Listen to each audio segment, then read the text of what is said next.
Amigos que gostam de conversar em tempos interessantes, incertos, implacáveis. Com o futuro suspenso e o passado cada dia mais distante, estamos aqui estacionados na condição humana, na tentativa de fazer uma nova vida funcionar. Cada dia é um passeio na neblina. E os elefantes estão soltos. Não usamos nomes, porque somos nós e somos ninguém. O que importa é a conversa e a vontade de gerar alguma luz. Do Larry Good. A gente tem a mesma idade e lê os mesmos livros. Algum dia eu ainda vou fazer um bate-papo com ele. A gente podia organizar isso. Eu só acho que ele não teve o treino para debate, embora ele seja um ótimo debatedor que o Bi teve, né? Então eu acho que na hora dessa corrida eu sei qual é o cavalo que eu vou comprar. Mas ele tá cascorado. Esse cara apanhou, hein? Ele apanhou, então. Eu acho que mostra justamente que ele tinha um desejo de ser um bom debatedor, mas pouco preparo. Mas eu nem tentaria debater com o Jordan Peterson, o que eu gostaria era de pensar junto com ele, porque a gente ia fazer trançar. É uma outra possibilidade, não é só debater, é ficar... Eu acho que eu vou trabalhar para promover esse encontro. Talvez tenha que ser na Sérvia, mas enfim. Mas, aliás, rapazes, vocês assistiram aquele documentário do Stanislav Grof que eu falei? Putz, eu não assisti. Eu sabia que tinha alguma... Não, eu não assisti ainda. Porque eu tava Mas eu ouvi o áudio da conversa do Cajuru, que foi com... que recentemente acho que foi a única coisa que eu precisei tomar um Vonal para chegar até o final. O que é aquilo? O que é aquilo? Exatamente. Mas isso mostra realmente, dá um bom termômetro de onde a gente está agora. É triste. E eu aqui agora no México, né, onde estou de passagem aqui, quarentenando para chegar à América, tô vivendo uma... Primeiro que eu cruzei, por acaso, a antiga rota de Constantinopla, agora é a rota do México para se vacinarem, né? Então, os grupos de brasileiros lotam os voos agora para buscar vacina na América. Mas tem um clima de chegada ao Velho Oeste, assim? Tem uma... Não, eu não sei, eu tenho ouvido bastante até, mas não era o meu propósito, mas agora eu vejo que realmente é um caminho que as pessoas estão buscando. Mas interessante, como eu estou num entreposto que está a 2 horas de Miami, portanto, acho que a primeira parada dos turistas americanos, muitos turistas europeus e os locais mexicanos também, o que a gente está entendendo aqui é talvez um pedacinho do que a gente vai ver muito daqui para frente, que é justamente os americanos não usam máscara. Apesar das regras do país ser muito claras, né, principalmente dos hotéis, os americanos, propositadamente ou não sei, eles não vêm usando máscara e vêm se gerando conflitos intermináveis. Dos staffs do hotel com os turistas ou até mesmo dos locais, né, que não tiveram acesso à vacina ainda. E eu acho que essa concepção de que realmente o vacinado está livre de qualquer coisa, que os números provavelmente vão mostrar como sendo um equívoco nos próximos meses, né? Agora, deixa eu perguntar uma coisa. Eu tenho tido a impressão, eu tenho conversado com algumas pessoas que têm feito essa tua peregrinação, que é quase que o novo caminho de Santiago. Eu tenho tido a impressão de que o clima em relação a essa história de pandemia aí no México é diferente do clima no Brasil, apesar de ser um país com características semelhantes e também, até onde a gente sabe, com números muito preocupantes, para dizer o mínimo, a respeito da pandemia. Mas é verdade que as coisas aí parecem mais tranquilas, mais serenas, quase que mais resignadas? Eu não sei se a leitura é exatamente essa. Eu acho que talvez o que tem aqui um apreço ao turista muito maior e uma consciência, principalmente dessa região que a gente está, da necessidade do turismo para a sobrevivência. Então, talvez aqui não seja um assunto tão discutido como seria, talvez, na capital federal, ou em Guadalajara, ou, enfim, nas regiões menos dependentes do turista estrangeiro. Também não tô seguindo o noticiário local para entender. Agora, é claro que aqui a impressão que se quer passar para os turistas é que está tudo bem e está tudo controlado, embora você encontre aqui barraquinhas de teste a cada 300 metros. Entendi. Eu fico perguntando isso porque a diferença do Brasil, o México é um país que, na sua origem, teve grandes pandemias, né? Os astecas foram dizimados por vírus trazidos pelos espanhóis. Então, foi uma coisa bastante marcante. E eu tenho a impressão que o inconsciente coletivo mexicano é muito diferente do nosso. Quanto mais eu ouço falar das reações dos outros povos ao mesmo problema, mais eu fico com a sensação de que cada país reflete alguma coisa importante da sua história na reação que tem diante da mesma dificuldade, do mesmo desafio. Então, eu estou com a impressão cada vez mais de que a reação brasileira ela tem algumas características muito próprias. Então, eu não sei se isso é verdade ou não, mas a impressão que me dá é que a duração dessa crise aqui no Brasil está gerando muito ódio. E é um ódio que depois precisa ser dirigido, já que não dá para você dirigir ele contra um vírus, precisa ser dirigido contra alguém. Eu tenho sentido que tem mais uma reação de ódio do que eu vejo em outros países. Eu estou muito curioso de ver se isso é só uma impressão minha ou se as pessoas que andam por aí podem corroborar isso. Sabe que eu estava pensando um pouco nisso quando, ouvindo o audiobook do livro novo do Jordan Peterson, e ele fala logo no início, o Snow deve se lembrar também, desse momento tão difícil de se tão difícil de se perceber com clareza daquele momento onde o conservador e o novo precisam se desapegar, né? E eu acho que é justamente quando você percebe que a autoridade e poder não estão alinhados. Eu acho que o que o brasileiro está vivendo é justamente um poder exercido de uma forma que não mostra os insumos necessários para se mostrar autoridade. Então não tem competência e não tem reconhecimento.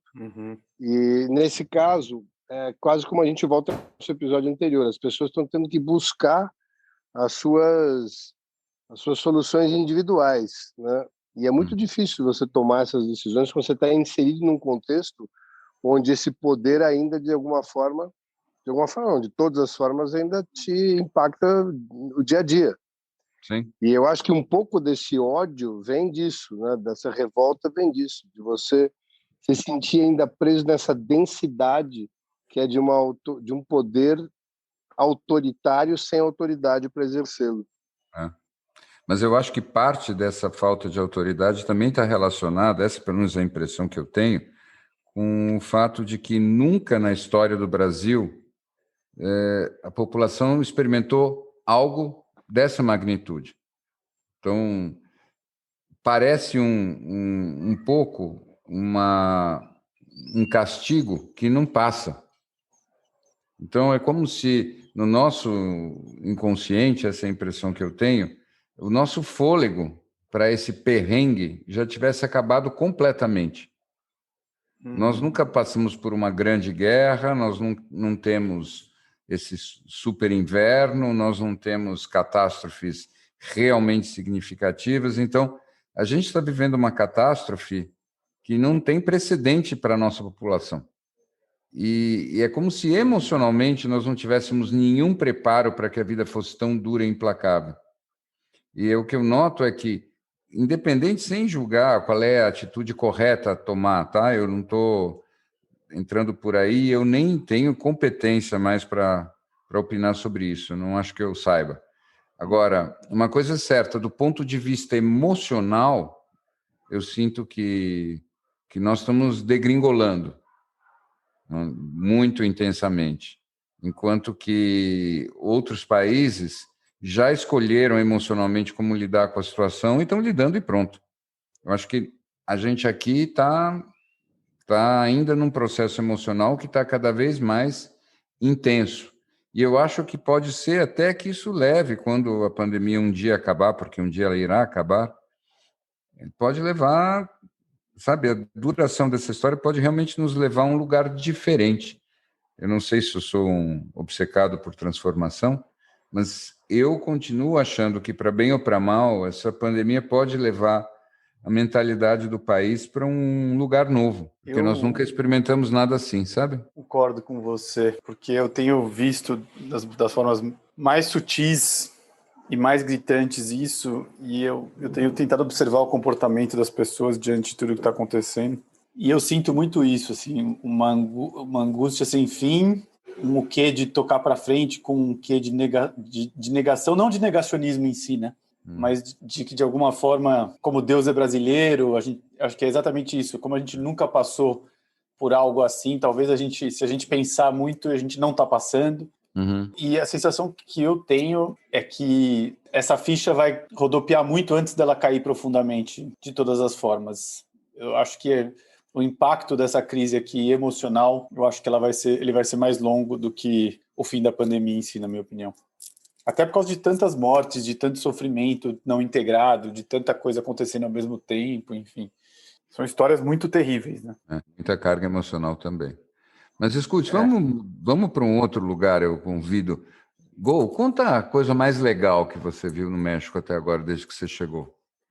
Amigos, eu acho que eu tenho que ser sincero com você, que não importa onde eu chegasse, a gente não pode subestimar o que é o alívio de você sair de uma densidade muito energética muito forte. E muitas vezes é só o lugar onde você se colocou, né? Mas eu acho que talvez tenha um pouco a ver com a pergunta que você fez antes, e que é como os mexicanos estão lidando com as coisas aqui. Eu acho que tem uma alegria no povo mexicano acho que eu acho que isso uma coisa que o Snow percebeu até quando a gente foi fazer o curso ali do Joe Dispenza, que só a oportunidade de estar ali trabalhando, presente, fazendo as coisas, enfim, de certa forma movendo a economia e podendo voltar a uma vida, mesmo que tivesse um monte de privações, o que eles chamariam mais próximo do que já foi um dia, isso realmente está presente em todo mundo que você encontra aqui. É muito difícil você encontrar um mexicano, pelo menos por aqui, mal-humorado, que esteja trabalhando, esteja vivendo isso aqui junto com a gente. Nossa, incrível isso que você está falando, porque você está indo exatamente na direção do que eu suspeitava. Você sabe, quando eu estudava lá psicologia, eu tinha um colega que era um psiquiatra mexicano. Eu conversava muito com ele. E o melhor amigo que eu tinha lá, ele era especialista na psicologia e na simbologia dos astecas. Era um italiano. E eles falavam muito que a chave da psicologia coletiva mexicana era a melancolia. E eles explicavam isso muito claramente. Eu acompanhei bem a história. Isso é uma história longa, não vem ao caso aí, mas é interessantíssimo. Enquanto que nós éramos aquele povo do tan tan tan tan tan. E aí o que acontece? Estamos falando de quase uns 30 anos atrás. Só que hoje você descreve uma população que, mesmo com essa dificuldade toda que eles também estão vivendo, eles estão ali felizes de poder trabalhar, de poder viver. Talvez eles estejam mais preparados para uma crise emocionalmente do que nós. Eu acho que tem uma outra vertente que eu, aliás, me lembrei que eu vi aqui outro dia, e que é a relação que eles têm com a morte. Isso. Eles também têm uma relação completamente diferente. Muito próximo, a celebração do Dia dos Mortos, celebração, a consciência da transição, enfim, do próximo estágio. Eu acho que isso aí pode há uma serenidade, uma leveza. Eles estão muito mais preparados psicologicamente do que nós. E é meio essa a minha hipótese. A minha hipótese é de que o Zé Carioca morreu de Covid. Tá? Isso é uma das coisas mais tristes que já saiu da sua boca. Eu acho que a gente vai ter que fazer um minuto de silêncio. Eu acho que ou a gente faz um minuto de silêncio ou a gente corta. A gente corta e tira isso. Porque foi muito triste. Do episódio. Caramba. Deve ter sido um dia difícil na clínica hoje. Eu achei que o Bi estava querendo levantar o assunto. Eu acho que ele levantou só para ele poder cortar mais de cima. Não. Você matou o Zé Carioca de Covid, cara. Cara, mas eu não acho isso ruim. Olha isso. Você acha que é uma das personalidades do Brasil que precisava morrer, é isso? Você sabe o que eu acho? Eu acho que é o seguinte, tá? Eu ando muito com esse negócio.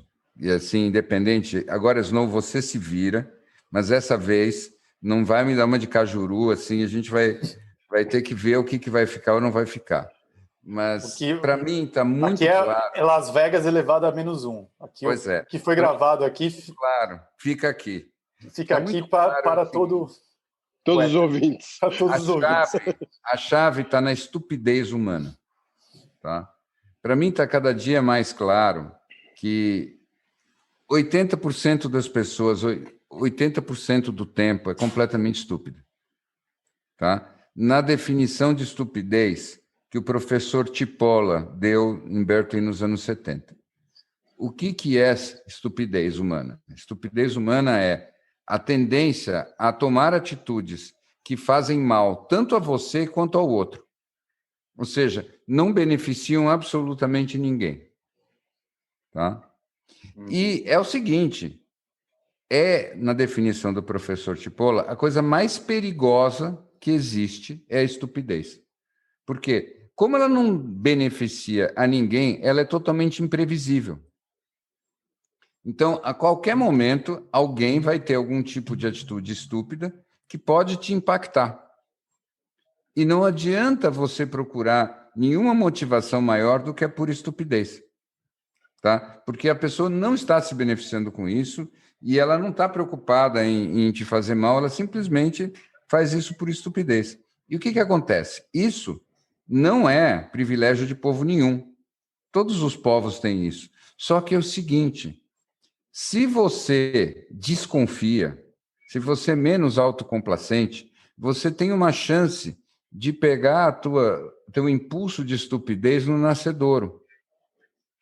Mas se você é muito relax, acha que tudo bem, deixa para lá, vamos que vamos, etc., aí, com certeza, todos os seus impulsos estúpidos vão se proliferar como se fossem vírus mesmo num país tropical. Então, o que eu acho? Eu acho que é assim, essa história toda que a gente vive é capaz até de fazer grande parte da população se dar conta de que a vida é séria. E isso não precisa ser uma coisa ruim. Você está querendo tirar uma foto do quê? Esse momento, viu? Então é isso. Esse que é o meu negócio, entendeu? Mas existe alguma ideia por que alguém... É só alguma ideia psicológica, alguma teoria que embase isso? Porque eu acho que todos nós podemos ser estúpidos, né? Acho que essa é a principal ideia, né? Em parte do tempo, né? Tem parte da gente que é muito estúpida, e eu acho que nós todos já nos vimos. Mas o que é esse comportamento?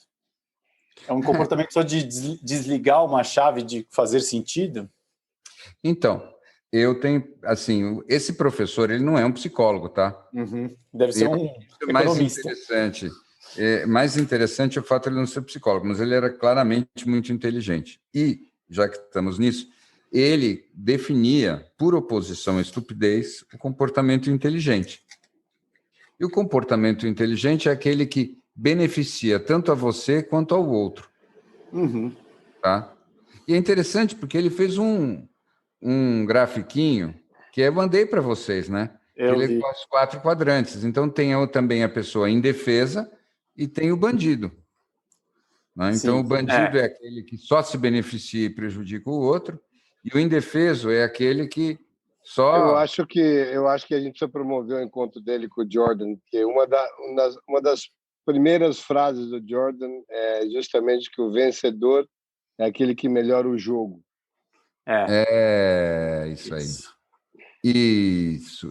Uhum. Só que, assim, para você poder fazer isso, dá um super trabalho, tá? Então, esse negócio de você melhorar o jogo, de você fazer alguma coisa que beneficia você e ao outro, é um trabalho, é assim uma escalada, é uma jornada montanha acima. Então, a melhor resposta que eu tenho para te dar nessa pergunta de por que a gente faz coisas estúpidas é porque cansa ser inteligente. Posso trazer uma outra provocação? Claro. Pensando naquele provérbio chinês de que a gente nunca sabe o resultado das nossas ações, se eles vão ser positivos ou negativos. Uhum. Pensando nessa perspectiva, Uhum. é muito difícil de você poder julgar no momento que as coisas estão acontecendo se você está sendo inteligente ou estúpido.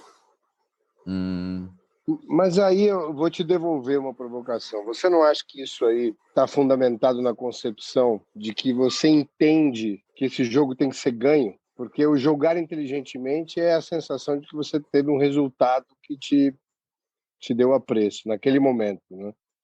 E tem uma frase daquele filme The Legend of Bangor Vance, não sei se vocês lembram desse filme, com o Will Smith e do Matt Damon. Não. Não? E ele termina o filme... Bom, é uma história interessante, eu acho que vale a pena assistir, é um filmaço. É um filmaço. Sei que E ele é diz... É um que ele joga... O Matt Damon vai lutar a guerra, ele volta, ele é um jogador de golfe, e ele volta de Savannah, Georgia, e o Will Smith aparece do nada para ser o carry dele num torneio. E vem todo aquele pesadelo da guerra e todos aqueles barulhos e ruídos que ele tem, e a necessidade de ganhar ao mesmo tempo, ele já sabendo os horrores da guerra, sabendo a perspectiva que aquele jogo tinha no todo, enfim. E aí, no final do jogo, no final ele diz assim pro personagem do Matt Damon, ele fala: "The game cannot be won, just played." Ou seja, o jogo não pode ser ganho, só pode ser jogado. E a sensação sempre que a gente está querendo buscar é esse resultado. E aí vem, claro que dentro dessa concepção é cansativo ser inteligente, porque, claro, você sempre está vislumbrando que a tua recompensa tem que vir do desfecho. E aí é cansativo, claro. Claro, mas é uma versão, sim, quando você pensa em termos dos resultados desse jeito, mas às vezes você pode pensar num benefício para você e para o outro num nível mais simples, que não envolve necessariamente resultados assim tão tangíveis. Vou te dar Mas um isso exemplo. por si só não é um resultado? Vou te dar um exemplo. Vou contar. Me veio agora, conversando com vocês, uma memória da minha infância, tá? Que é a memória que eu tenho de ter sido mais estúpido na minha infância. E a gente pode analisar junto a minha estupidez, tá? Essa história é curiosa, porque a minha avó, um dia, eu devia ter menos de 10 anos, ela me deu de presente uma coisa que eu queria muito, que era um homenzinho, depois ficou conhecido como Falcon. Vocês devem o lembrar grande Falcon. do Falcon, tá? Ele começou se chamando Action Man. Exatamente. E minha E aí avó me trouxe um Action o upgrade dele foi Falcon, e aí o upgrade do Falcon era Falcon Olhos de Águia. E muito bem. Então, estamos falando da mesma linguagem. Então, eu sonhei muito com o Action Man e eu ganhei da minha avó um Action Man antes de ter no Brasil. Não tinha Falcon coisa nenhuma, era um Action Man verdadeiro, tá? E vocês podem imaginar, eu consigo me lembrar ainda hoje da alegria que eu tive ao ganhar aquele Action Man, aquele hominho. Muito bem, e eu estava brincando no quarto, no andar de cima, quando eu fui chamado para jantar. Aí vejam só a ideia que eu tive. Eu achei que era muito legal, ele tinha umas mãos que eram de borracha mole, que dava para agarrar coisas. Eu vi aquela... Não qualquer coisa, porque era Não muito mole qualquer a mão. coisa. Exatamente. Por isso que eu escolhi o quê? O quê? Uma vela de aniversário que eu botei, que cabia perfeitamente e que era exatamente do volume e do peso que a mão dele conseguia segurar. E ficou tão perfeito que eu tive mais uma ideia genial. Eu acendi a vela. E aí, a cena ficou linda. O Action Man em pé, segurando uma vela, como se fosse um grande guardião de um portal no quarto, meio na penumbra. E eu achei tão espetacular que eu fiz o quê? Eu deixei ele ali com a vela acesa e fui jantar. Quando eu voltei, o braço dele estava em chamas. E o Action Man que eu ganhei, que eu esperei durante o que pareceu anos, na verdade foram meses, mas naquela idade eram anos, ficou maneta. E assim, eu fiquei num estado lastimável. Minha avó foi tão legal que ela conseguiu, no clube que ela trabalhava, um braço substituto, só que era da mão errada. Então, eu passei a ter um Action Man com duas mãos esquerdas. Não. Eu não vejo nenhuma estupidez nessa história. Cara, eu vou te falar. De cabeça para baixo. Olha, foi um ato da mais pura, legítima e autêntica estupidez. Não, mas eu não vejo estupidez nisso. Eu não vejo estupidez. Eu fico pensando quanto tempo você guardou essa história. Você precisava colocar. Você sabe que eu perdi a perna de um Action Man dentro de uma piscina que até hoje é inexplicável para mim. Porque ela se prendeu em alguma coisa que a piscina não tinha dentro. Eu ainda, na minha cabeça, era algum monstro de Loch Ness. De Loch Ness que roubou a perna do meu Action Man. Mas talvez seja uma coisa de Action Man, né? Mas, Bi, e se a gente contasse essa história, você ficou mesmerizado pela beleza daquela cena que você construiu e você não conseguiu tomar outra atitude? Eu acho exatamente isso, Snow. Eu acho que, na verdade, o que eu estou vendo aí é o nascimento de um terapeuta. Naquele momento, lidar com o trauma de um estresse claro de perda de um membro e como é que ele imaginaria que aquele ser estaria lidando com aquilo causado por ele. E como a partir daquele momento eu vou tratar essas pessoas que vão ser vítimas de estupidezes como essa que eu fiz e tirá-las desse lugar escuro que eu os coloquei, apesar de estar em chamas. E pode ser maneta com o braço do Capitão Gancho, do jeito que for, vai como vai. Mas agradeço a generosidade, mas assim, quando eu me lembro do tamanho da vela, eu achar que aquela vela fosse durar o jantar inteiro, esse foi meu ato de estupidez. Entendeu? Não, eu podia ter brincado disso e apagado a vela para jantar. Eu acho a história maravilhosa para ilustrar, para mim, o que não é uma estupidez. Para mim, acho que a estupidez é você ser diagnosticado com Covid e entrar num avião para ir para sua casa na Bahia. Bom, mas aí eu acho que é bandidagem, não é? No segundo Tipola, isso é bandidagem. Não é estupidez. Entendeu? Porque a pessoa não tá se prejudicando. Né? Então, o princípio da estupidez é que você não consegue ver nenhum ganho pessoal. Entendeu? É mais parecido com a gravação do Cajuru. Isso me faz lembrar também uma memória que eu tenho hoje pode ser considerado estupidez. O meu pai tinha uma coleção daquelas mini garrafinhas de frigobar de uísque, que ele provavelmente em cada viagem ele guardava com todo cuidado. E eu achei que era um desperdício de espaço todas elas não estarem dentro de uma grande garrafa. Então, isso. Eu acho que alguns poderiam chamar de estupidez o que ele fez comigo depois. Não, mas isso lembra uma também que eu fiz com meu pai, que foi um dia que ele foi na cozinha e tinha uma porta de noite, na hora, logo antes de dormir, e tinha uma porta dessas que abre e fecha sozinha. Então, você só com o peso do corpo, você abre e fecha a porta, né? E eu resolvi que era um excelente momento, logo antes de dormir, de fazer como se eu fosse o Keito, o mordomo do inspetor Clouseau. E eu ia dar um super salto de pantera em pegar meu pai de tocaia e pular em cima dele bem na hora que ele saísse da cozinha.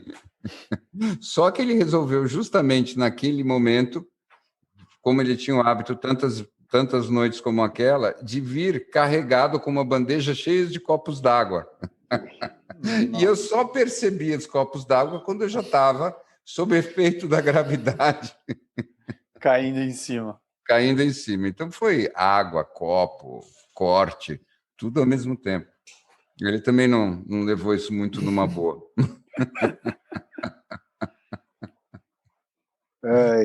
Mas, olha, sabe o que eu sinto? Sem querer insistir no que é o que define estupidez ou não, mas eu sinto que é quase revolucionário ver as pessoas voltarem a considerar essa hipótese de que a estupidez exista. Porque nós nos tornamos tão tolerantes, relativistas, democráticos, que parece que a estupidez não existe mais. Que todo mundo fala o que quiser e é só o seu ponto de vista. Ninguém é estúpido. Então, geralmente o estúpido é o cara agora do outro lado, né? Que fala aquilo que eu não concordo também, não é? Também... Não, ele não é estúpido, ele é mau. É engraçado. Ele é mal intencionado. Ele é sacana. Mas é muito interessante como o politicamente correto, de certa maneira, acabou com a noção de estupidez. E eu acho isso muito perigoso. Isso é, talvez, acho que o maior perigo da humanidade nesse momento é esse. O maior perigo da humanidade nesse momento é que a cultura popular aboliu a noção de estupidez. Então, ninguém mais tem medo de ser estúpido. E é muito grave ser estúpido, porque, antes de mais nada, você se prejudica muito quando você é estúpido. Né? Sim. Então, eu acho que, perto disso, o Covid é fichinha.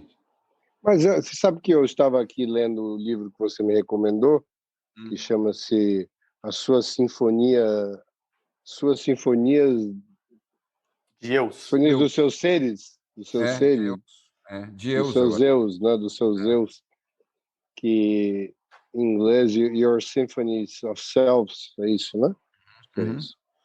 E ele estava justamente, que eu achei excepcional, primeiro porque toda essa taxação de que nós todos temos que ser temos que nos conhecer profundamente, não podemos viver com a possibilidade de termos diversas personalidades e viver muito bem com elas todas, até entender que algumas são muito úteis para algumas coisas e as que não são devem ser muito bem acomodadas e acariciadas, e, enfim. Desde que, obviamente, não seja alguma coisa que...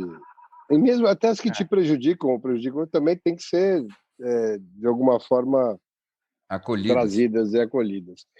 E eu acho que uma das coisas que eu vejo é justamente o fato de que você talvez ser estúpido em algumas situações não fazer de você um cara estúpido. Né? E tem algumas situações que você talvez sempre seja estúpido, sob a definição do que o seu outro ser julgador entende como estupidez. Mas talvez seja a única forma de agir naquela situação que você conhece. E em outras você é extremamente inteligente, ótimo.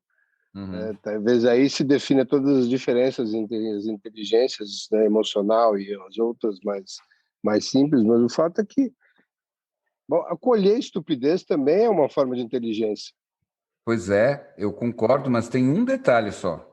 Pelo menos é assim que eu entendo essa história toda.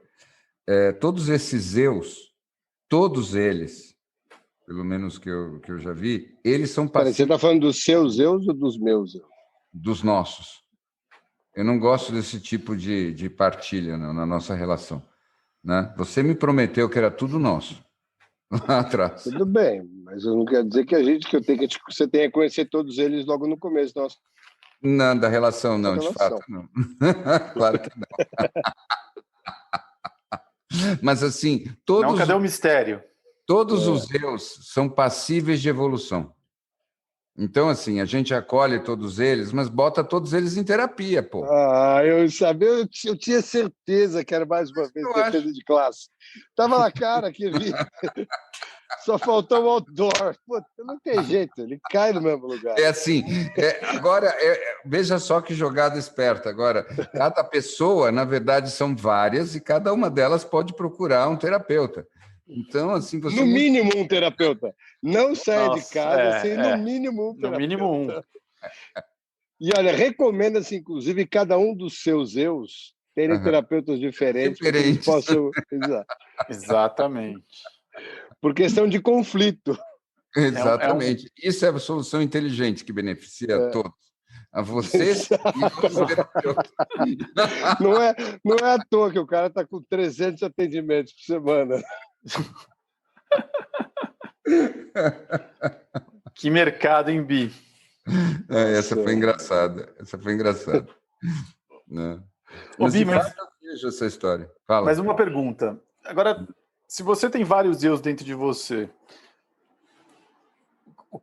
quando você define que uma pessoa é estúpida? Quando ela tem uma prevalecência no mundo externo maior do eu estúpido dela? Olha, eu acho que, na verdade, a gente está misturando duas conversas com referências muito diferentes. Eu nem sei como juntar elas em geral. Mas a impressão que me dá é que, voltando um pouco para essa história da estupidez, vamos dizer de um outro jeito menos agressivo. Tem uma verdade que é, muitas vezes, não revelada, para mim, pelo menos, que é a maior parte das pessoas, com muita frequência, não pensa. Tá?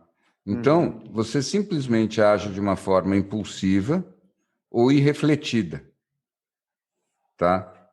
E inconsequente. Quando eu penso em todos os exemplos de atos estúpidos, normalmente eles não têm maldade, mas eles são sem pensar. Não importa se veio do velhinho, ou se veio da criança, ou se veio de você. Simplesmente você não pensou. E quando você diz, gente, como é que eu pude fazer uma coisa dessa? Né? E você só percebe que foi um ato estúpido pelas consequências. E geralmente são as melhores histórias da sua vida também, né? Dependendo do olhar que você... Quando não for uma consequência trágica, verdade. É legal. Mas, assim, tem algumas coisas inacreditáveis. Vocês lembram daquela história do cara que resolveu assaltar um banco e ele chegou com uma arma tal e pegou o dinheiro no caixa e aí foi embora. Só que ele foi gravado nas câmeras, né, de segurança do banco. Imediatamente era uma cidade pequena e ele foi identificado e foram lá pegar ele na casa dele. Vocês lembram dessa história? Não. Né? E ele, como é que vocês sabiam que era eu? E ele, olha, fulano está na câmera, olha lá. Mas ele é impossível. Por que é impossível? Porque eu usei tinta invisível.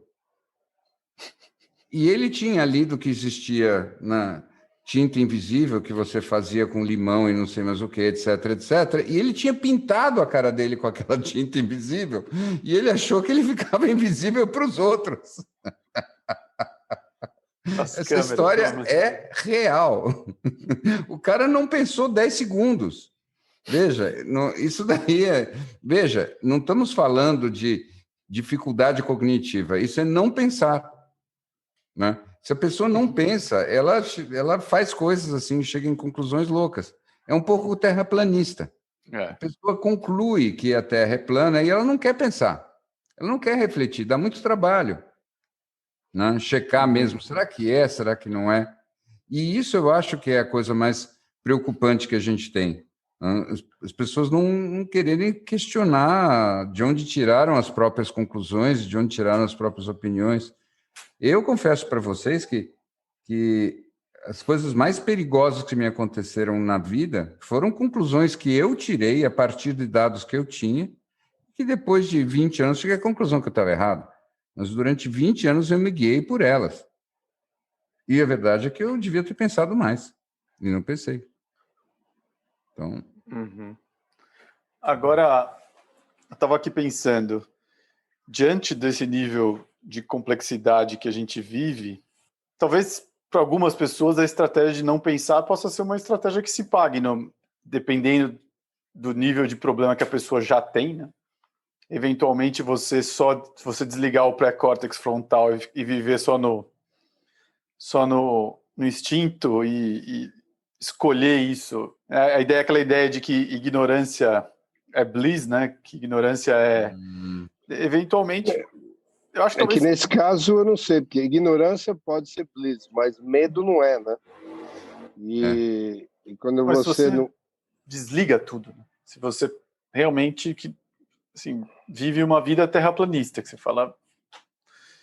Talvez eu fico pensando que essas pessoas talvez encontrem alguma felicidade no meio do caminho. Olha, isso daí é uma das coisas assim que para o meu eu, que é um touro Miura, é a grande toalha vermelha, né? Eu passo a minha vida, né, metendo a cabeça contra esse pensamento. Eu acho que uma coisa é o pensamento neurótico. E quando você está se referindo ao pensamento neurótico, você não pensa, você é pensado. Você ouvir coisas na sua cabeça não é pensar, é ser pensado.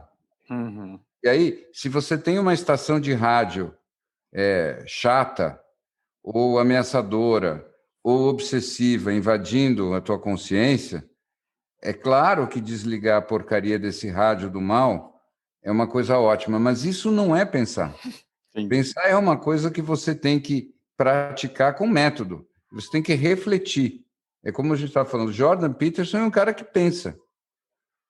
Você pode concordar ou não com as conclusões dele, mas se você lê um livro dele, ou você ouve uma palestra dele, ou um podcast, você vê uma pessoa pensando em tempo real. Ele está lá, mas veja, eu considero isso, e aí se fosse aquilo, e assim, mas essas conclusões não parecem sair dessas premissas. E quando esses caras falam esse negócio, como é que eles chegam nessa conclusão? Isso é pensar.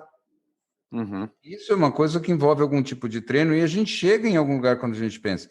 Porque você não tem a impressão que desse jeito, pelo menos quando eu ouço muito o Jordan Peterson, eu tenho a impressão daquele cara que saiu para andar num labirinto e esqueceu de levar o milho.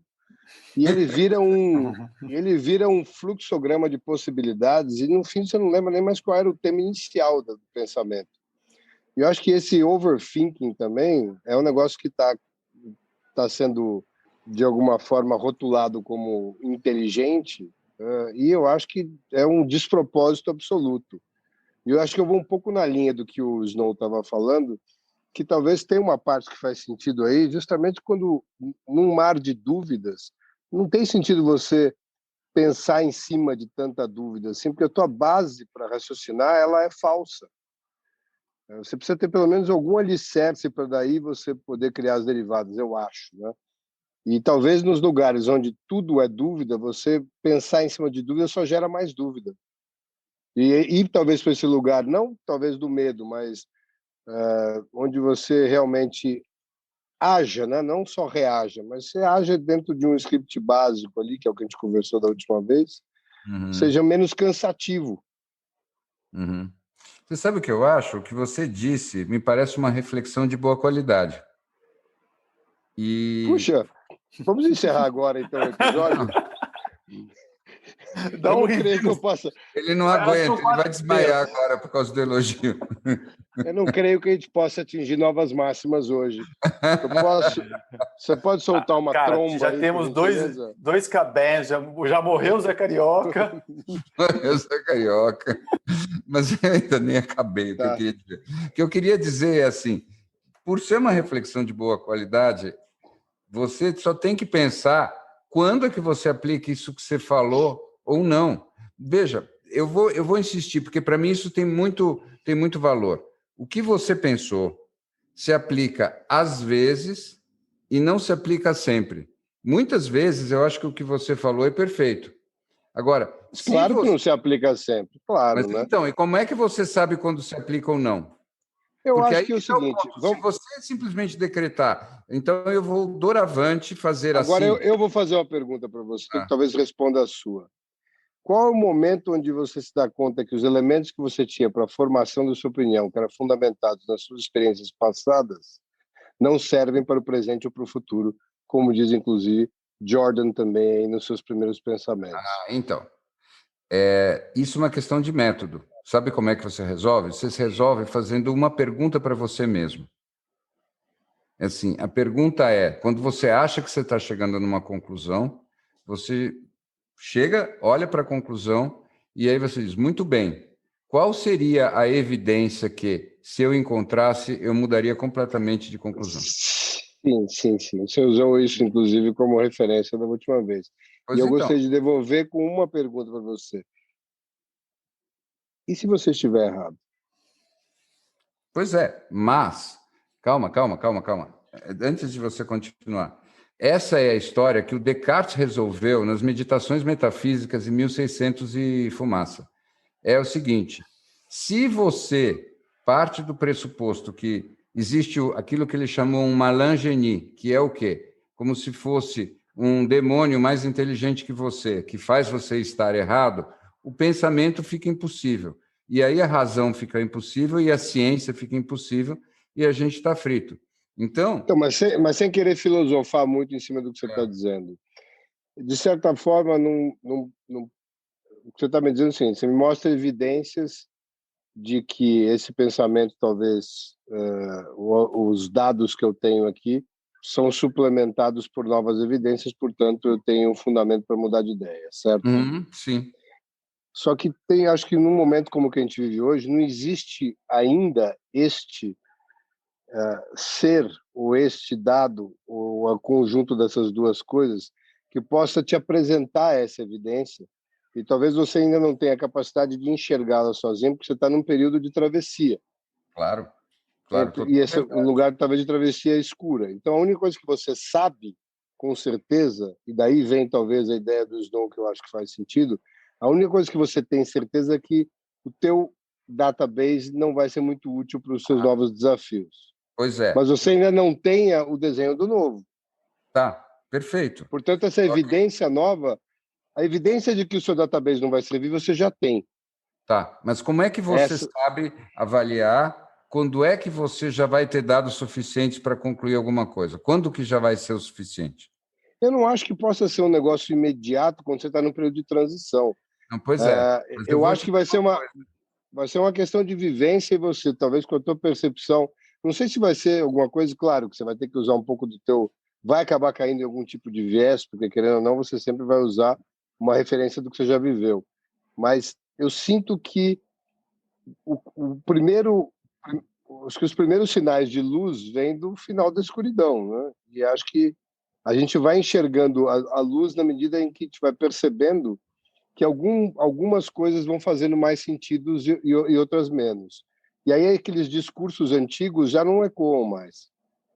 Você sabe, eu entendo o que você está dizendo, mas aí eu não sei se tem a ver com uma característica minha, se tem a ver com treinamento, mas a minha experiência comigo mesmo é que eu não penso em círculos. Assim, é claro, voltando para a sua pergunta, e se você estiver errado? Eu sempre estou errado, mas eu tenho a vivência de que, no tempo, porque eu continuo pensando, eu vou ficando menos errado do que eu era antes. Então, eu tenho a impressão, por exemplo, que se eu vamos pegar o exemplo que você disse, tem a ver com coisas muito concretas, não é só filosofia, é tipo o coronavírus e a pandemia. Eu tenho a impressão de que se a gente fosse pegar as minhas falas, desde a primeira conversa dos elefantes até agora, eu acho que eu progredi na minha compreensão a respeito do que acontece. E a coisa está longe de acabar, ela está no auge. Então, eu ainda não entendi o sentido dessa história toda, mas eu não preciso fazer como o Mao Tse-tung, que quando, segundo a lenda, perguntaram para ele qual era o sentido da Revolução Francesa, ele disse, não sei ainda é muito cedo para dizer, já fazia 200 anos. Tá? Eu acho que se a gente vai pensando com uma certa autodisciplina, a gente, com o tempo, vai chegando em hipóteses melhores. E é a mesma coisa que você fazer um método científico caseiro da tua vida. Eu acho que vale a pena ficar pensando, mesmo que você não tenha dados suficientes. Eu acho que a gente nunca vai ter mesmo. Mas é claro que você acha isso, né? Bom, mas...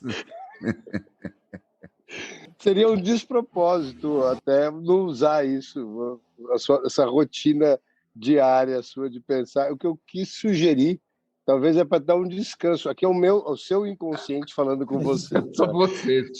Me usando para falar com você. Ele até apagou a luz.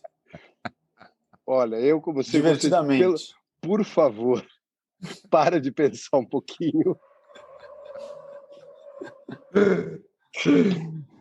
Cale-se, por que não te calhas?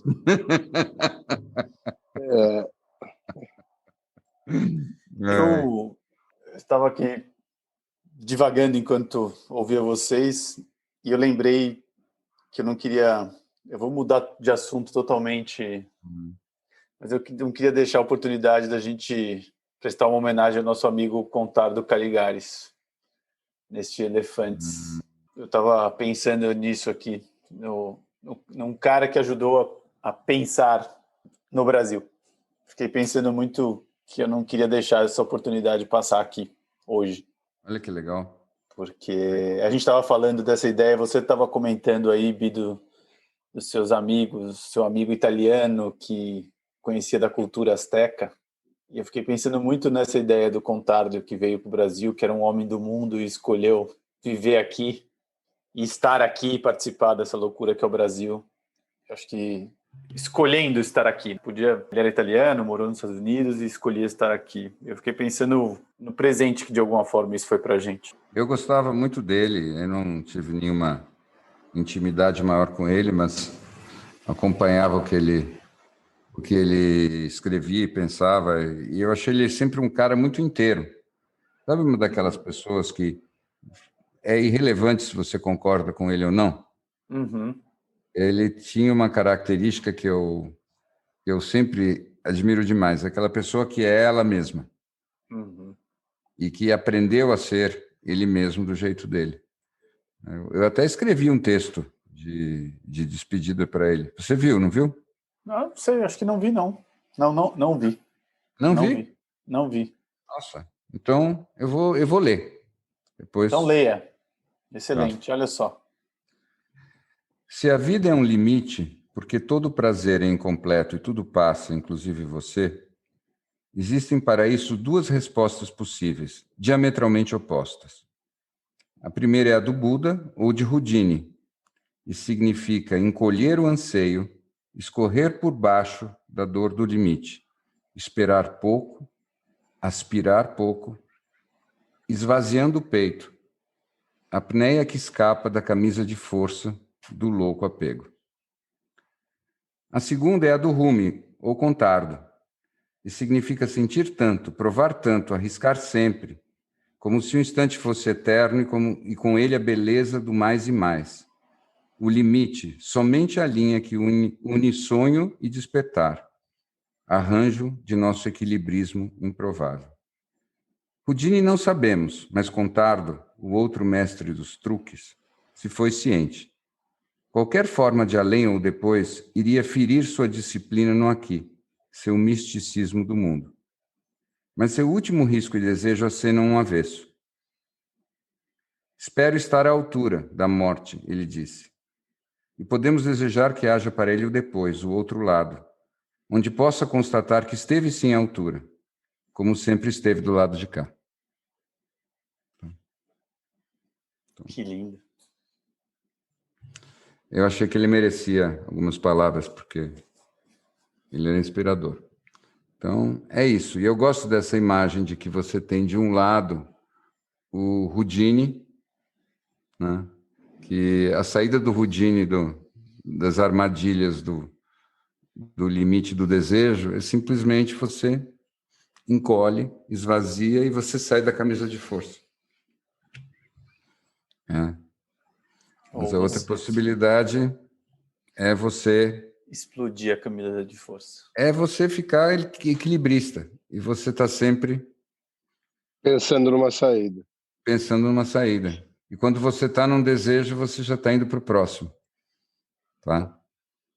E claro que, de certa maneira, são fugas.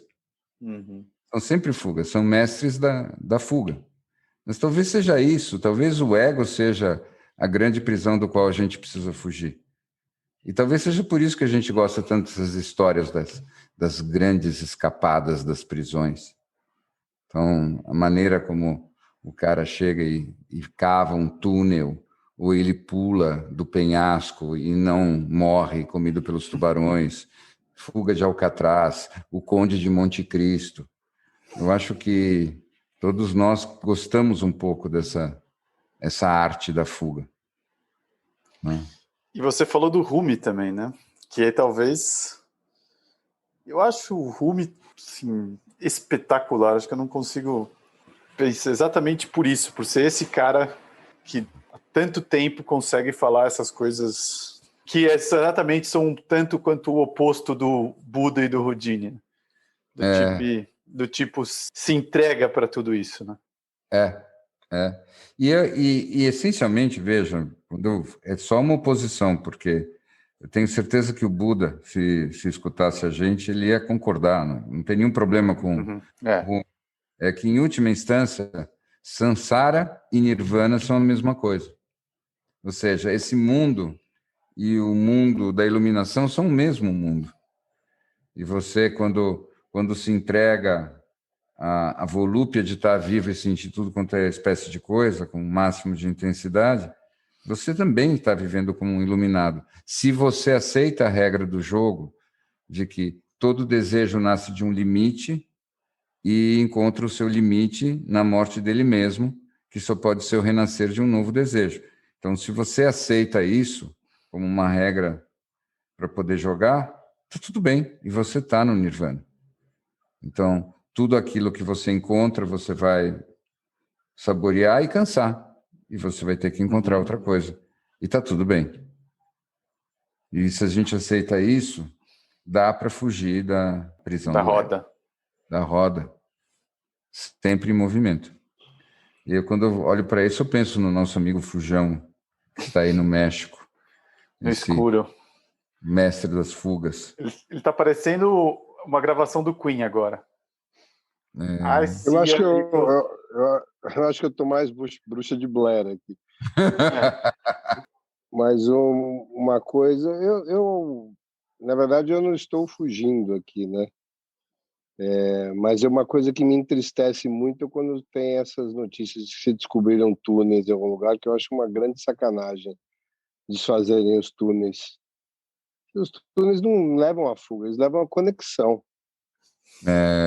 Também acho. Lembra do Sonho da Liberdade, aquele filme? Aquele filme... Não faça esse tipo de pergunta com esse descaso, né? Não acredito que exista um filme que eu tenha assistido mais vezes. Aquele filme é transformador. Aquele filme vale uma terapia, né? Se você tiver que pegar um filme, fica com ele. Aquele filme vale uma terapia. Shawshank Redemption, é esse? Exatamente. Considerado, pelo menos em todos os rankings aí, entre os 3 melhores filmes da história, né? É mesmo? É mesmo? Junto com Citizen Kane e Poderoso Chefão 2, os rankings, dependendo de onde você olhar, vai estar entre os 3 ou 5 melhores filmes da história. Nossa. E creia, se não me engano, salvo engano aqui, eu acho que o filme não ganhou o Oscar. Acho que não ganhou mesmo. Não. Acho que não ganhou. Eu acho que os caras do Oscar ficaram incomodados com o filme. Eu acho que rever. Eu acho que é um dos filmes mais espetaculares já criados. É impressionante. Não é? Ele inspira uma certa reverência, né? É engraçado. Fala, Snow. Não, eu fiquei pensando que eu lembro pouco desse filme, eu vi muito novo, eu preciso rever. Mas eu fiquei pensando que, de alguma forma, tem prisão e redenção, e de alguma forma, obviamente, remete a tudo que a gente está vivendo agora, né? Talvez seja um bom filme para rever nesse momento. Outro filme que me veio agora na memória, que também tem a ver com prisão e que eu fiquei com uma memória muito boa, você deve gostar também, aquele do Green Mile. Sabe qual que é? Que é um livro do Stephen King, né? E esse mesmo. Ele também é Com Tom Hanks. com Tom Hanks e aquele ratinho branco. É. Também é um grande filme. Qual que era esse? Não. Que tinha um cara que estava esperando para ser sentenciado à morte, que era um cara que era muito inocente. O Marcellus Wallace, do Pulp Fiction. E que tinha uma história de racismo ali. Esse filme é muito pungente. Uma bela palavra que me ocorreu é isso. Ele é pungente. E ele tinha poder. Ele tinha um poder de transcendência, de cura. Ele era. Eu acho que. Lembra? Ele era, de certa maneira, ele tinha uma limitação cognitiva, mas ele era uma espécie de santo. E ele tinha um poder transcendente. E ele lembrei. É como se ele representasse o próprio mistério daquilo que não se explica, mas redime Não, tudo. e de uma inocência atroz, né? Em português é a espera de um milagre. A espera de um milagre. Sabe o que eu achei interessante? Que na minha cabeça, olha só que como é maluco. Esse cara que é o protagonista está no Shawshank Redemption, não Morgan Freeman. Olha como a gente vai fazendo as conexões na nossa cabeça. Olha só. Mas eu acho que essa história que você falou agora, Gô, eu acho que é um ponto central, porque caminhando agora na direção avessa daquela que eu fui com você minutos atrás, eu acho que independente do fato de eu achar que pensar vale a pena, eu acho que tem uma coisa que está por trás do nosso cansaço com o pensamento e que eu não acho que é a ignorância, mas é a nossa nostalgia de inocência. Eu acho que todos nós, no fundo da alma, temos uma percepção, uma intuição de que se nós conseguimos acessar a verdadeira inocência, ela vai nos salvar. Que nós seremos capazes de poderes mágicos, nós seremos capazes de redenção, de transcendência, de sair voando dessa vida assustadoramente medíocre ou mediocremente assustadora. E para isso nós precisamos dessa inocência perdida, que nós já tivemos. E, de certa maneira, a gente associa a perda da inocência com o pensar demais. Para mim, não. Eu associo a perda da inocência com a memória. Então, uma coisa que o Go fala sempre da importância de desaprender. Eu acho que eu prefiro dizer a importância do esquecer.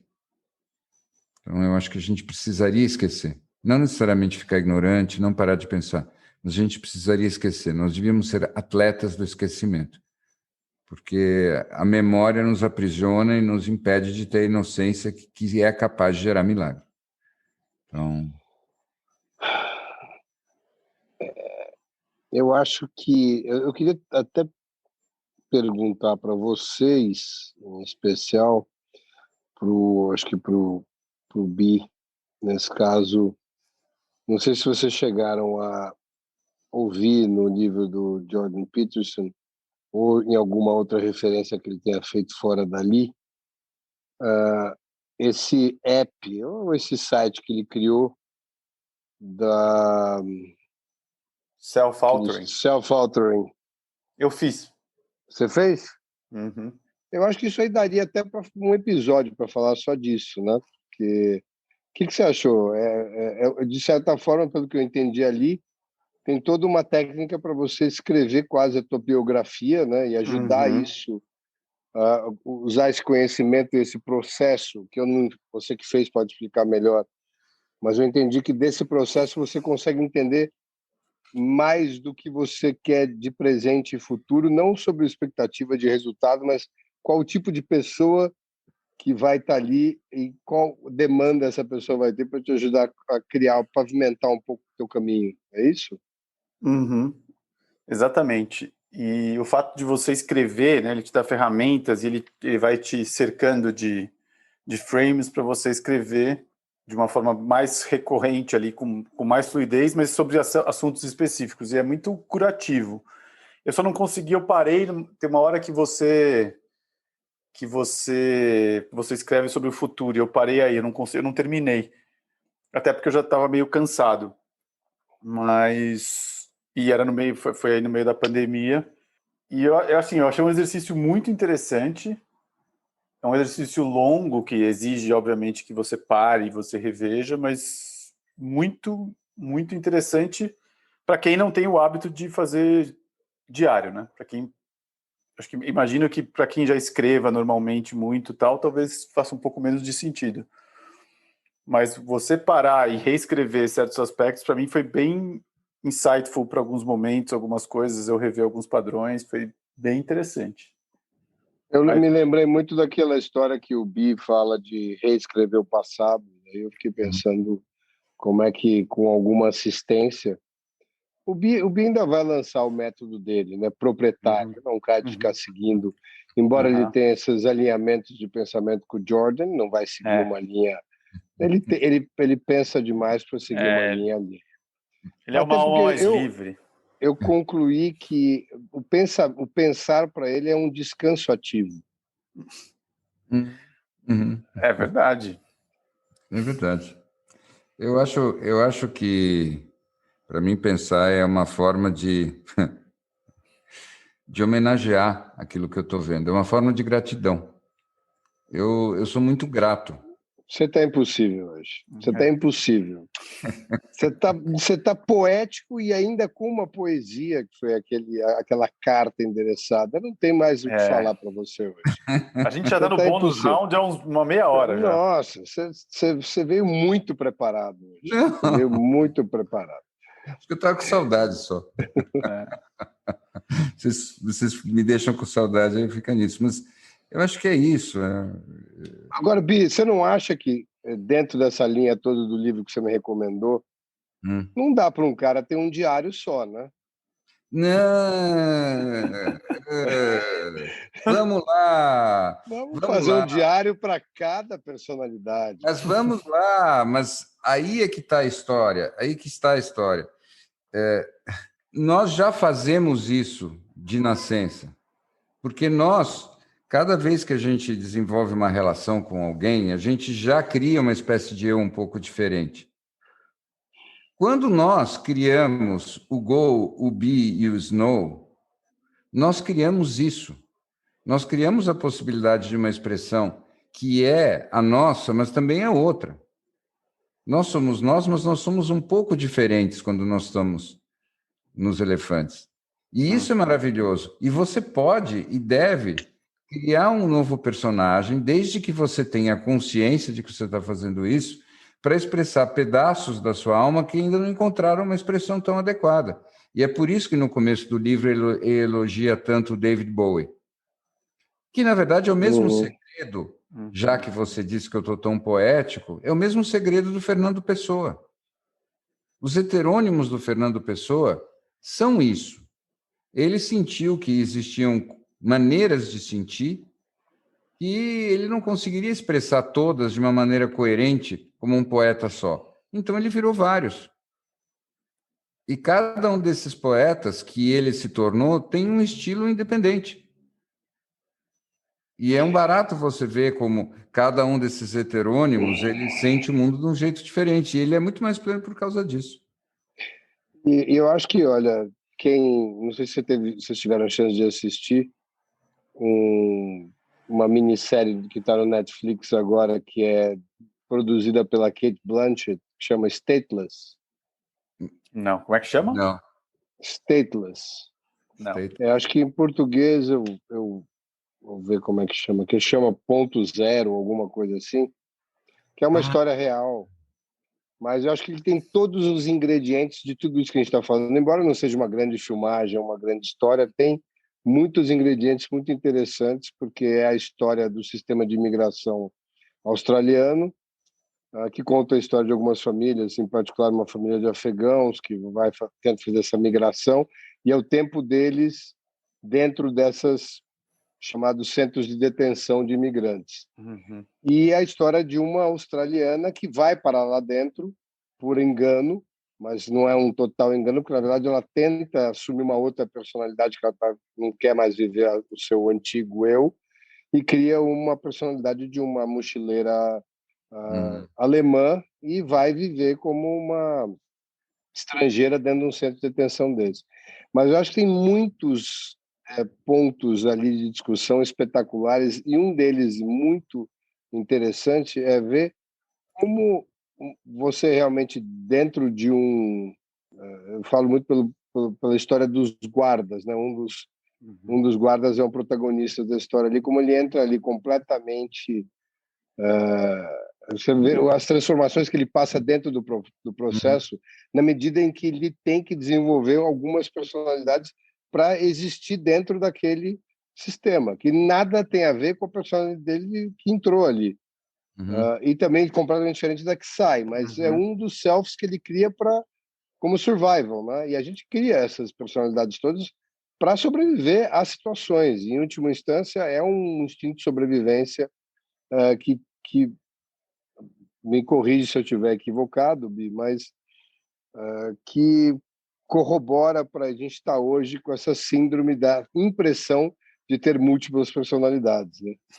Sim, com certeza. E, aliás, tem uma coisa que você vai adorar, que o Snow já teve um certo contato com isso no exercício que ele fez na Califórnia uns 2 anos atrás. Existe uma técnica chamada Voice Dialogue. Você já ouviu falar disso? Essa técnica é o diálogo das vozes. Literalmente o seguinte: você vira para a pessoa e ela concorda, é claro, e você diz para ela: muito bem, agora eu quero conversar um pouco com a pessoa em você que é o guardião, que está sempre montando guarda. Aí a pessoa fala uns minutos naquele lugar. Aí você diz: tá bom, agora muda a posição do teu corpo na cadeira, ou levanta se você quiser, e agora eu quero falar com o menininho assustado. E a pessoa, com um pouquinho de treino, ela espontaneamente troca de voz e troca de personagem. E agora, você quer saber a parte que você mais vai gostar? Vem agora. Quando eles fizeram esse teste, ele chega uma hora que você diz: agora, muda a posição do teu corpo e eu quero falar com o iluminado aí dentro. E, em geral, as pessoas conseguem falar como o Buda, com um nível de insight, de profundidade, de sabedoria de um Buda. É como se fosse um eu que já está pronto aí dentro. Só que a gente não aprende a acessá-lo. A nossa cultura, a nossa educação jamais fazem com que ele venha à tona, mas ele está lá pronto.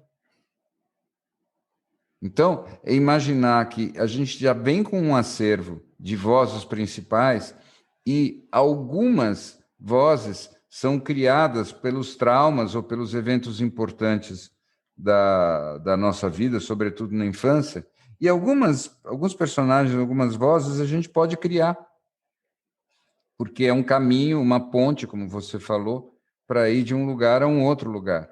É para expressar alguma coisa que você não conseguia expressar.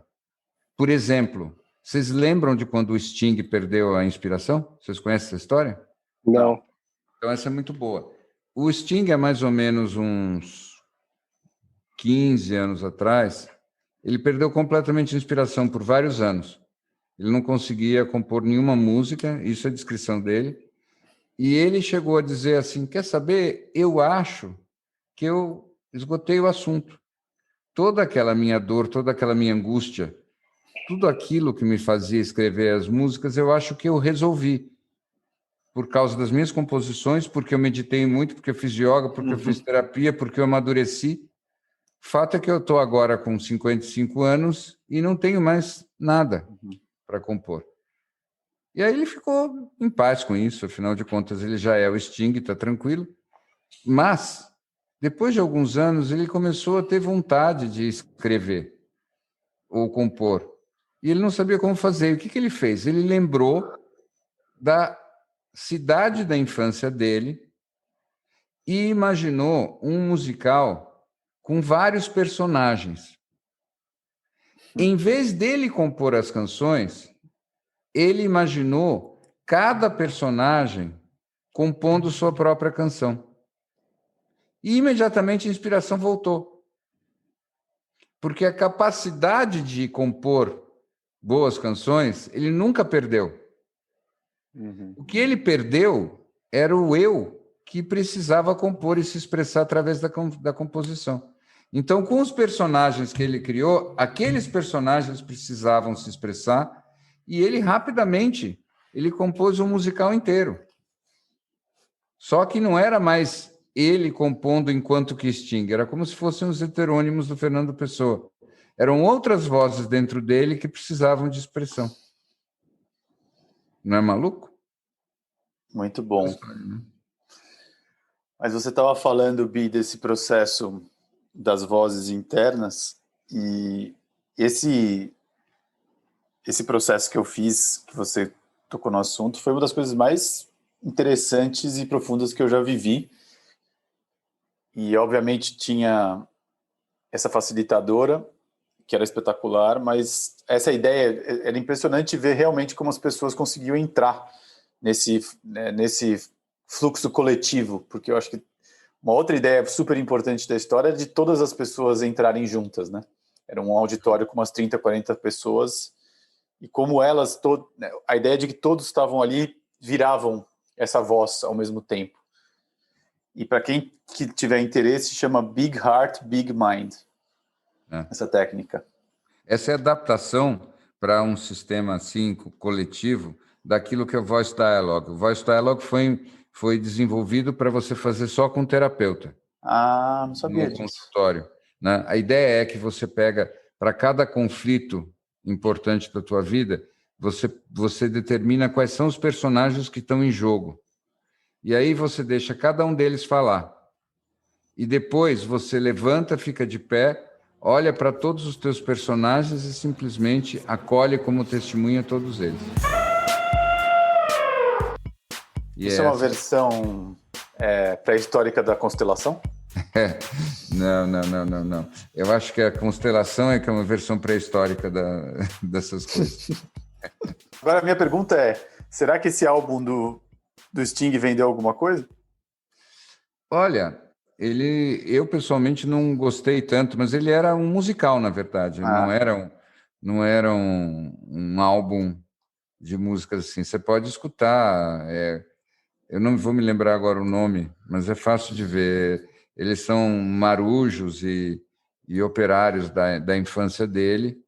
Ele chegou até a representar no musical na Broadway por um curto período de tempo, uns anos atrás.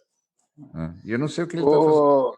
Ô, Bi, você notou como o quadro do Snow hoje, o quadro dele, está praticamente um caça ao tesouro? Ele está com várias dicas por todo o quadro. Ele está com um White Tiger, um Heart on the Wall, isso aí. um Hidden Orange, pezinhos ao fundo. Tem mais coisa aí. Um binóculos. São pesos. Todo lado voyeur dele. Meu skate. Um skate? Tem um skate aqui. Temos várias coisas, ó. Puta, tem vários selfies dele aí hoje, hein? Tem várias vozes. Agora, falando de vozes, rapazes, vocês ouviram Calls?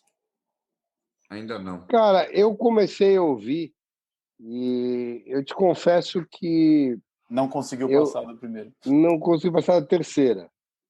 Você acha que eu devo tentar fazer um esforço? Eu acho que sim. Tem que chegar até o fim. É? Uhum. Tem que chegar até o fim. Cara. Então eu vou hoje. Hoje eu vou de Calls até o fim. Cara, eu vou falar para vocês que dos últimos 10 anos da minha vida foi a coisa que mais me deu calafrio e dor de estômago foi Calls. Achei muito interessante como os caras conseguiram fazer algo impactante ali. Mesmo, obviamente, com uma coisa meio rocambolesca ali. Enfim. E depois você dormiu bem? Acho que dormi. Eu me lembraria se eu tivesse dormido mal. Eu dormi bem. Eu sou Mas muito muito por essas coisas. É muito impactante. Assim, é que tem um quê de uma outra dimensão na conversa. Então... Bem, se eu entendi bem, é só som, não é imagem, não é mesmo? Então, não, tem umas imagens, tem uns gráficos que eu acho que são maravilhosos, que valem mais do que uma imagem. É muito interessante visualmente. Mas não é que você... Se eu entendi bem, você vai ouvindo, quase como se fosse uma radionovela. Sim. Tá? Pois então, é justamente isso, é com isso que eu tenho um nó. Porque aí eu tenho que usar o poder da minha imaginação. Sim. E é aí que mora. Pois é, eu não tenho como me defender da minha imaginação. Quando eu vejo um filmezinho, o filmezinho não me intimida. Mas a minha imaginação é um transe que eu mesmo estou criando. Então, eu não deixo que me conduzam na minha imaginação, entendeu? Sem saber onde eu estou indo. Né? Acaba num lugar bom, acaba num lugar de redenção, acaba num lugar positivo? Tem que ir até o fim. Você tá pedindo o fim do negócio, cara? Desculpe. Que preguiça. É verdade. Preguiça. Mas assim, eu acho que tem uma coisa que eu posso falar aqui. Tem uma coisa que eu posso falar aqui que, assim, parece que os episódios são pequenas histórias. Mas, de alguma forma, eles têm alguma conexão. E isso vai ficando mais claro conforme você vai avançando. Não, sem dúvida. Essa foi de criança. Foi como se dissesse assim: conta tudo que tem no quarto, senão não entra. Mas, se o herói morrer, eu não vou assistir. É mais ou menos isso. Se não tiver, final feliz. Mas eu achei muito interessante, e é interessante o caminho que ele pega do meio para o fim das... Assim, eu acho que vocês precisam ver, porque ele resvala em coisas que a gente toca aqui. E eu estou muito curioso para discutir isso com vocês, porque eu acho que vocês vão entender. Eu vou assistir hoje. Eu estou no capítulo 3.